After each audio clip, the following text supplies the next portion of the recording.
Hello and welcome to another episode of the Hardcore Soft Skills Podcast. My name is Yadi Caro, and in each episode, I address a new skill with the help of an expert. This is the last episode of season 7 before we take a little break. However, during this break, I'll have special events for you, so if you want to know about these, make sure to sign up to my newsletter via hardcoresoftsskillspodcast.com.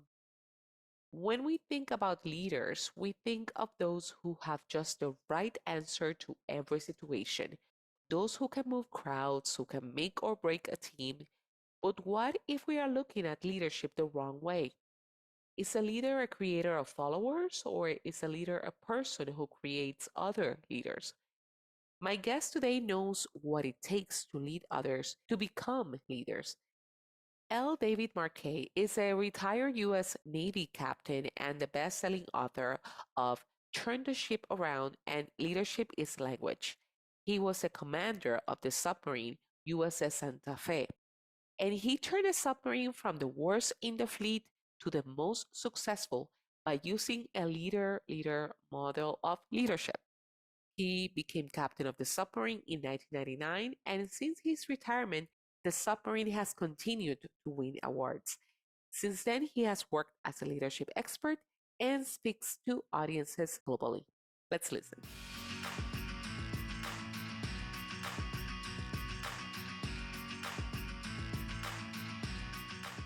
All right. Well, thank you so much for joining me on the podcast today. Yeah, it's my pleasure. Thanks for joining you and your listeners. And I have so many questions for you because in regards of the concept of leadership and your career, and I'm sure with my listeners particularly, who a lot of them are in the military, I'm very excited to hear from you. So first, I want to get started. What usually ask my guests in terms of why did you decided on your particular career path? Why did you decide to join the military, and specifically the Navy? Yeah, well, I grew up in the 70s in America, and the Cold War was a big thing. There were a lot of other problems with the 70s. We had inflation and whatnot, but for me, this contest with the Soviet Union really was very important, and I wanted to do my part. I was an unlikely candidate because I was a left-handed kid born in Berkeley, California. My dad was a scientist. I really was never supposed to be in the military, but and I was kind of a geek, so I was on the math team and the chess club. Well, if you want to make a commitment to the military and that's kind of your personality, submarines are the way to go because they hide from people, and that was perfect for me. So I wanted to be it was like my first thing was, oh, I want to be a submarine commander. And then I was like, oh, I guess I need to join the military. I mean, it really was, I had no idea what I was getting into. And that what a career that you've had in in the Navy, and particularly as a could you describe in terms of what you did in terms of the day to day of being particularly on a submarine, and specifically describe the type of work environment that you walked into, because you describe a lot of that in your book, Turn the Ship Around. How was it before, like a little bit of the before of what you were usually used to, and then how do your role in turning things around? Yeah, well, I was really good at giving orders and telling people what to do and making decisions. And I really viewed this as the bread and butter of my job. In fact, the book they gave us at the Naval Academy says leadership can be defined as directing the thoughts, plans, and actions of others, not plans, not actions, but thoughts, plans, and actions of others. Now, I think this is a very limited view of leadership. In fact, I wouldn't even call it leadership anymore. We call that achievement. If you make a good decision, great, good on you, bully on you. But the difference is leaders embed thinking. Leaders get the whole organization thinking and thinking of themselves as leaders, not followers. And I hear this all the time. Well, the only thing a leader needs is a bunch of followers. No, the only thing a dictator needs is a bunch of followers. Leaders build more leaders. And I'd always sort of had that aspiration, but of course, it got snuffed out by the realities of my life coming up through the ranks as a junior officer on board submarines. But, hey, I did my job. I went where I was told. I wasn't particularly proactive in my, didn't know people could be in like where I was going to go next. I always said I'll just do the hardest thing that the Navy sends me to do. And then I got selected to be a submarine commander at the very last minute. I got transferred from one ship to another. I hadn't even taken over yet, but I'd finished all the schooling. And it was the ship I was going to take over. I'd spent 12 months learning about. And then they sent me to Santa Fe, where the captain quit a year early. And so there was a gap, and the Navy needed someone. And I just finished. I was eligible, and I was in Pearl Harbor, and I got tagged.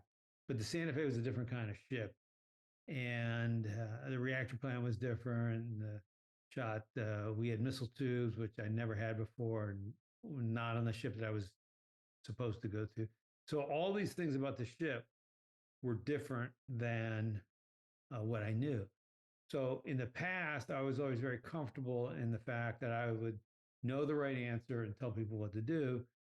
And now I didn't know the right answer. I knew the concepts of fighting a submarine at sea, but I didn't know which buttons to push to make that happen. So we talk about empowerment. We would always talk about empowerment in the Navy. We'd say, "Oh, thou shalt be empowered," and we thought we were doing something good, but really, we really weren't. And it was what I call happy talk. It was like cotton candy, tastes good, ends up on your hips. And now I really needed empowerment. The fallacy that I had was the reason I need to keep giving orders is because these people won't come and with their initiative to me. And so I would cajole them. Oh, I always would say, well, hey, what's your idea? Blah, blah, blah. Okay, whatever. The key turning point was when I decided I was going to focus on my own behavior, which was to stop giving orders, even though I was a submarine commander. So I challenge you to watch a movie, find a movie where the submarine commander or the unit commander, squadron commander, whatever, CEO, crime boss, does not tell people what to do. I don't think there's one out there because the fundamental premise of a movie is we got to make it dramatic. And to make it dramatic, we need a center of action. And that tends to be the leader who's barking orders and saving the day and whatever it happens to be. And that's the construct that we have in our heads in our picture in the picture, which is really a very limiting construct because it doesn't respect the contribution of the other 150, 8,000, 50,000 people in the organization. They're just sort of extras in the movie script. And this is how we run companies. And it's no good because people don't come to work to be an extra. They come to work to make a contribution and to feel valued. And what made you shift that mindset? Was it the fact that you needed the expertise of the others in order to be able to lead? It was that and the fact that our habits were still like they were beaten down and people told me, oh, the problem is insufficient leadership on the ship. But like I had 2 weeks to take over. So I met with my boss and my other people really quickly and senior officers in the Navy, and they all told me the same thing. Oh, the problem on Santa Fe is not enough leader. It's a leadership problem. Well, in a sense, it was the wrong kind of leadership, but it wasn't the way they were thinking about it. They were thinking of it as, oh, you just need more of this top-down leadership. And I was like, that is not, and for me, it takes a year to learn a submarine. That's why you spend a year at school learning your particular ship. There's no way, like in a year, we were going to be safe. We'd be dead by then. We were supposed to go on deployment. So, and again, you have a concept in your head, and I'd always had it where, oh, it'd be great if people participated more and they were more empowered, and I really need to understand what they're thinking. And these are all these kind of nebulous things. But then when you actually don't know the answer and your life depends on doing the right thing, it all changes. And you really figure out what empowerment means at that moment. And in the book as well, you describe how bad things were in the Santa Fe. People did not re-enlisted or categorized as one of the worst. And then you took over and established implementing things and kind of it switched the things around in terms of performance in the of the ship and the crew. How would you describe in terms of that particular transformation? What was the a couple of the key things that you implemented in regards to making that transformation from followers to, I guess, empowering or giving a more control to the others? Well, the number one most important thing was I decided to not issue an order, not tell them what to do. And our normal practice in the military at the time was to get permission. I request permission to submerge the ship, request permission to deploy from the helicopter, request permission to whatever, send a team to this location, which then requires the commander or the boss to then repeat the order or to give the order, request permission to submerge the ship, and then I would give the order, submerge the ship. So I'm still giving an order. I wanted to get out of that. We changed the language to intent. So the officer would say, I intend to submerge the ship. And then I didn't have to give any orders. I didn't have to say anything. Now, I would, especially at the beginning, I could ask questions. And it started with, hey, so convince me it's safe. And have we met all the safety requirements and that kind of thing? Well, they very quickly learned I was always going to ask two kinds of questions, which were the technical things and then we call it clarity. Like, why are we doing this? Organizational clarity, the purpose thing. So we have the technical things we call competence, and then the organizational things, purpose, or the why we call clarity. So I said, well, why are you submerging? So the officer would say, Captain, I intend to submerge the ship. I picked this location this time because of the following reason. Here's our mission, blah, blah, blah. And then he would go through it. All personnel are below. The ship is prepared to dive. I've checked the water depth and all those sort of safety things. And now I'm gaining insight into the person's thinking. I'm learning something. And we are inviting feedback. Giving feedback is worthless. It's actually not quite worthless. It's worth something for the person who gives it. But study after study shows that basically giving someone else feedback no or very minute impact on their behavior. What you want is a culture where people invite feedback. Now that is very powerful. So don't teach people how to give feedback. Teach people how to invite feedback and build a culture where people want feedback. So saying, hey, how am I doing? What do you think about this? And the key here is that it comes before the action. So in other words, we don't say, oh, I submerged the ship 10 minutes ago.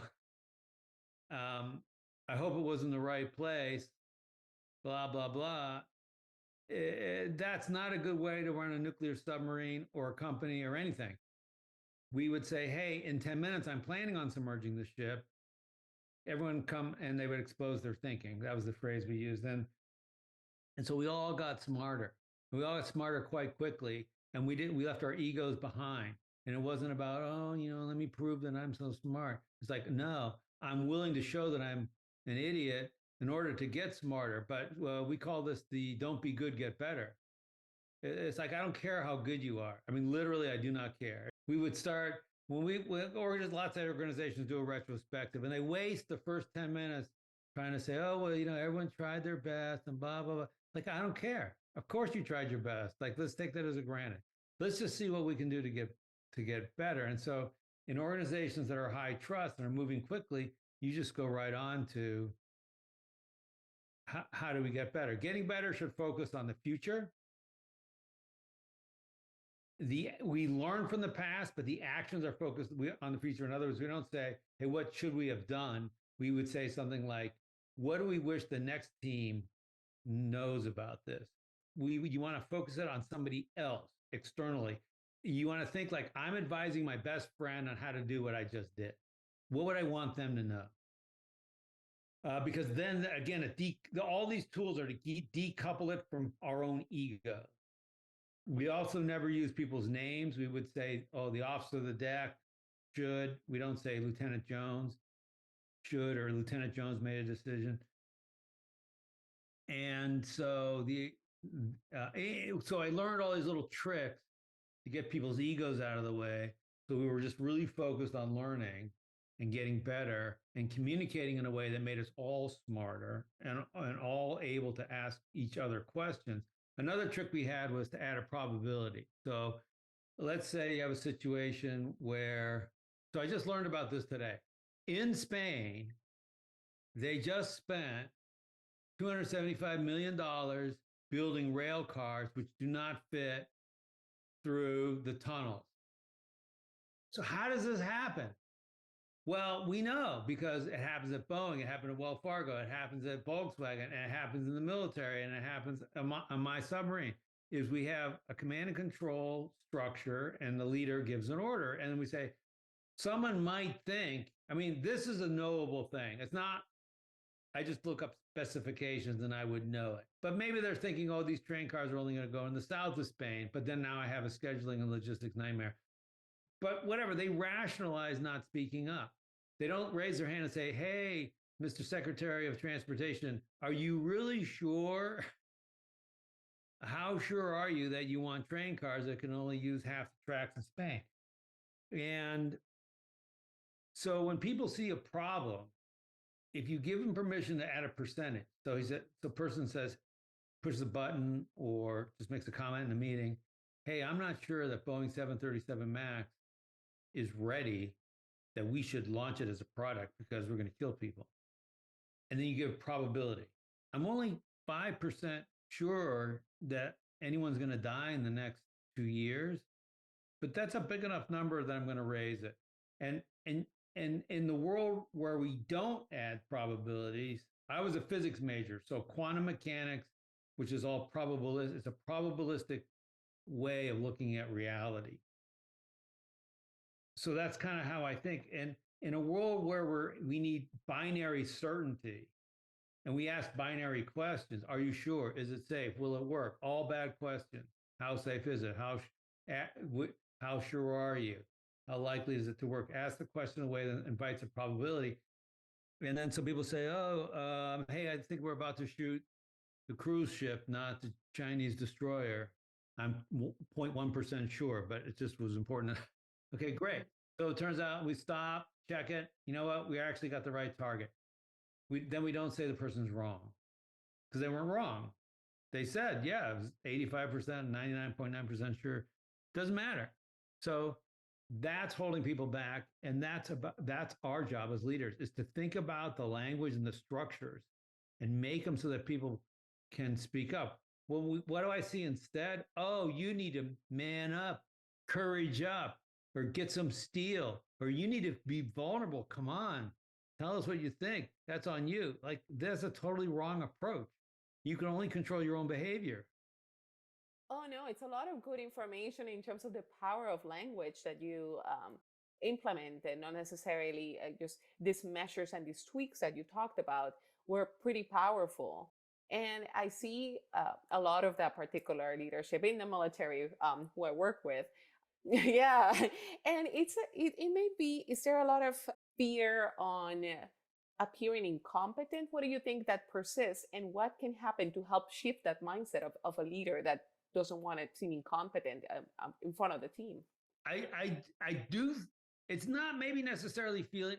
I do think a lot of people have a fear of appearing incompetent, and that holds them back from actually becoming competent, because you have to admit you don't know something before it's worth like really learning about it. Like, oh, teach me more about this. Oh, let's look it up. And since the leaders act this way, then it infects the whole organization, and the whole organization is just dumb and doesn't learn. Learning and a learning organization isn't a bunch of structures and principles and a poster on the wall. It's leaders who are willing to say, hey, I don't know, or I'm not sure, let's look it up. And then that cascades throughout the organization.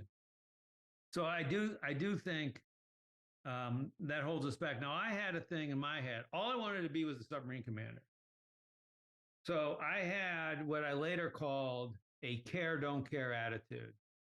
So I was really deeply, passionately cared about being the best submarine commander I could be, which meant serving the country with the mission of the submarine and serving the people, getting them promoted, making sure they had successful lives that were assigned to me. I didn't care about my evaluations or what my boss thought, because to me, that was all going to come out in the wash. And I didn't really care what happened next. I was free. If you think you need your job, you're a slave. You're not, you have no freedom of movement. Then you have to play the game. You have to say what you think people want to hear. You can't just say what's true. You can't be the best version of yourself because you're always saying, well, this is what I really would like to do, but I really have to say it this way.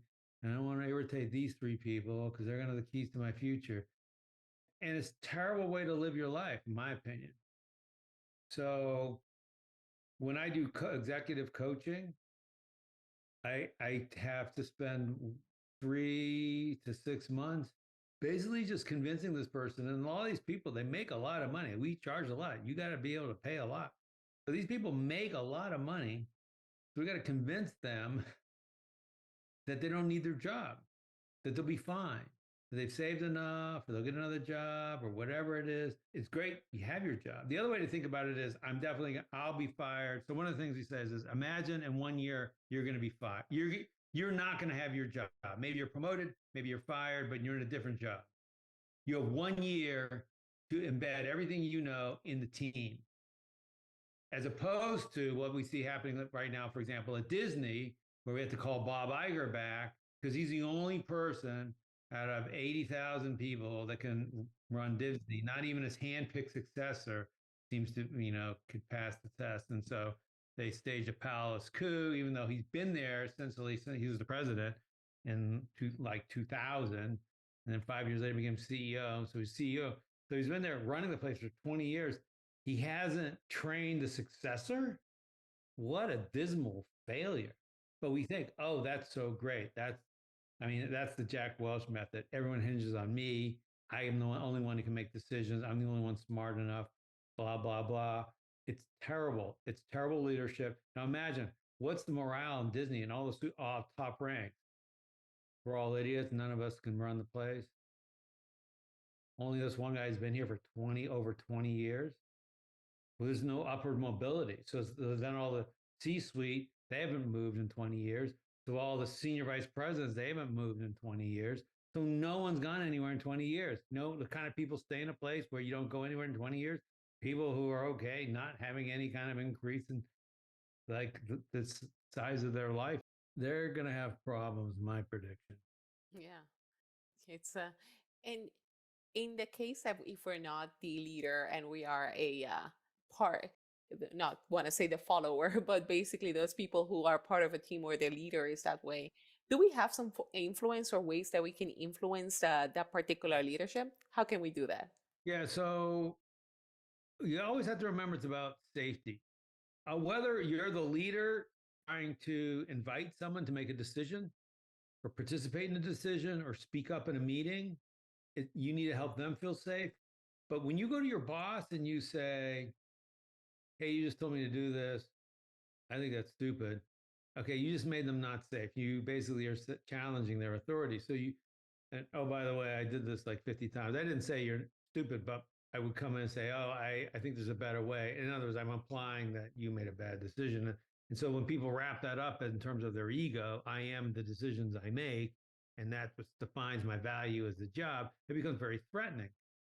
So I had to learn. And again, I was not particularly good at this, but you want to make it safe. So you would say, description is the place to start. Don't start with what you should do. Just start with description. So, for example, hey, you just told us to do you just told us to turn left. Can I tell you how we see it? What we see at our station? So I got this, okay, and then say, and so you want me to still turn left? Yes, okay, great, turn left. So description should feel safe. You're not challenging authority, and feel free to say, look, would you give them choice and you agree to do it? You're going to be a loyal lieutenant unless it's some moral issue. You agree to do it. Say, yeah, whatever you just, it's your decision. Well, a lot of times we try and say, oh, it's us, it's we. I don't think that works in a number of reasons. It spreads the fear. So if you go to your boss, say, oh no, I get to participate in this decision. It's like, no, you don't. That's my decision. And when you're the boss, you say, oh, we're all in this together. Again, the impact is, oh, you're saying that because you can blame us. So either make the decision that the other person's or it's yours. And so I would say, look, this is my call. If it goes south, it's on me, but I need your help to make this decision. Now, in general, I tried not to be the final decision maker, especially as a submarine commander, because there was no one else who would tell me I was all screwed up. And we know from statistics of flight crews and hospital hierarchy, where there's the surgeon, for example, then the head nurse, nurses in an operating theater, that the senior person is much more likely to correct the junior person than the junior person to correct the senior person. So you don't want to be the final person. You don't want to be the most senior person and making decisions. You can approve and evaluate the decisions that other people make, but you don't want to be you don't want your ego invested in the decisions. And as soon as you make the decision, your ego's invested, and your brain will then distort reality so that it looks like it's a good decision. Well, certainly, I appreciate all your expertise. And before we go, I wanted to ask you in terms of for the leader the current manager who's listening to this, and they feel that they wonder, am I that type of leader? I think, am I capable? Can I trust my people? What is the first step that they should do? Is it ask others? Is it what is the first step to get towards the right direction of becoming a right type of leader that doesn't tell others what to do? I would say the very first thing is ask better questions and always ask if someone comes and they're coming to you with tell me what to do, unless it's truly fire or some emergency situation that truly demands an immediate response. I would try to resist telling them what to do and ask better questions. And the better questions are going to start with the word what or how, because then they will not be binary questions. So what should I know about this? Or what do you know about this that would surprise me?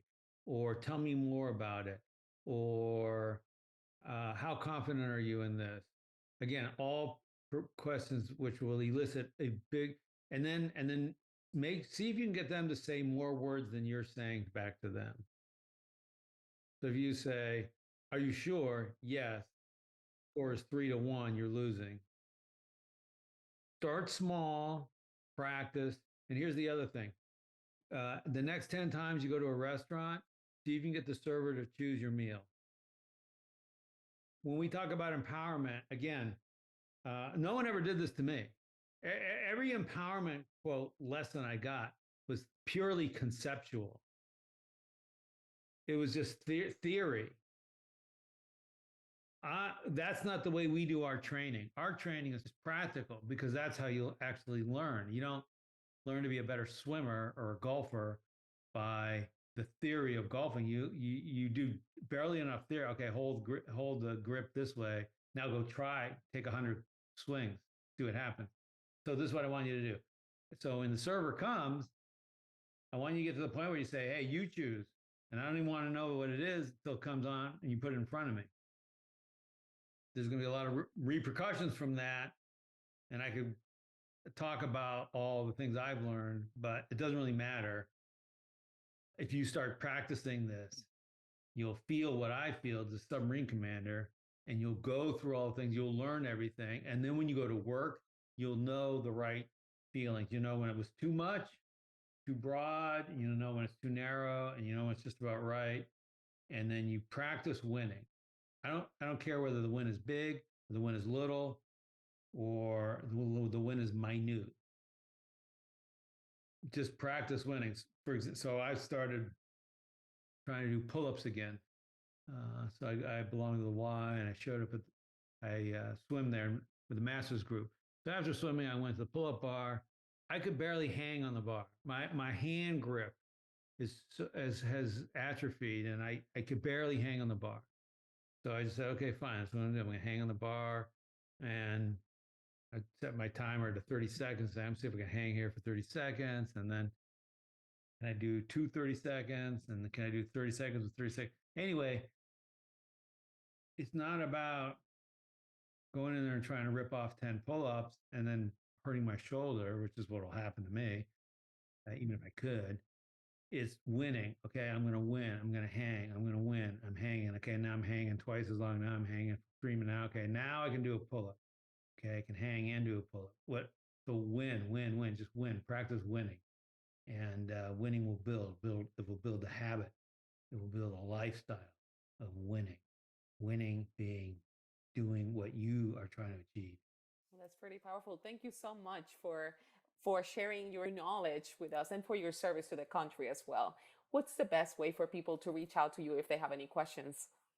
Yeah, I'd say reach out to me on LinkedIn. I'm L, that stands for Lewis L. David Marquet on LinkedIn. And I give myself like a C- grade. And like I eventually kind of get to everything, but if I don't respond right away, I kind of do them in batches, like on the weekends. So don't get too despondent.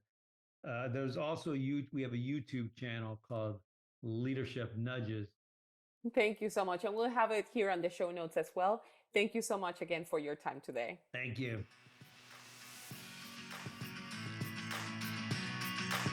Thank you for listening today. Before you leave, make sure you go to my website, hardcoresoftskillspodcast.com, and sign up for my weekly newsletter. Then go to the review tab and leave a review. It is the way to ensure this podcast is discovered by others.